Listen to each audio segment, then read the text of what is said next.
గుండ్రాంపల్లి రజాకార్లకు ఎదురొడ్డి పోరాడిన గ్రామం. నల్లగొండ జిల్లా చిట్యాల మండలంలోని ఈ గ్రామాన్ని మినీ జలియన్ వాలాబాగ్ అని కూడా పిలుస్తారు.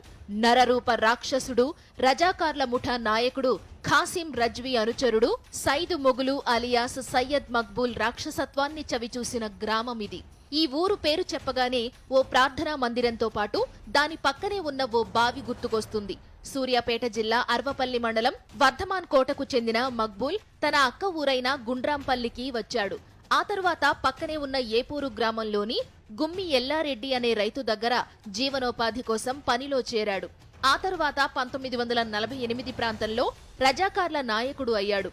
గుండ్రాంపల్లి చుట్టుపక్కల వ్యవసాయ భూముల్ని అన్యాయంగా లాక్కొని ప్రతిఫలం ఇవ్వకుండా అనుభవించేవాడు. ఎదురు తిరిగిన వారిని దారుణంగా హత్య చేసేవాడు. మక్బూల్ రాక్షసత్వానికి 300 వరకు బలయ్యారని చెబుతారు.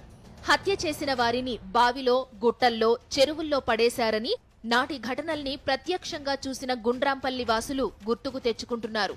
కాపోళ్ళు వస్తే వాళ్ళని దౌర్జన్యం చేసి కోస్తే మరి మేమంతా పోరగాళ్ళం. మరి చుట్టుపక్కల ఈ ఊళ్ళో ఉన్న వాళ్ళని మరి అందరినీ దౌర్జన్యంగా రజకాలను తీసుకొచ్చి మరి కోపిస్తుంటే చుట్టుపక్కల ఊర్లో వాళ్ళు పారిపోయిన ధైర్యంగా నిలబడితే అన్ని రజకాలతోటి కోపించిండ్రు. ఆ బాయిలు వేపించి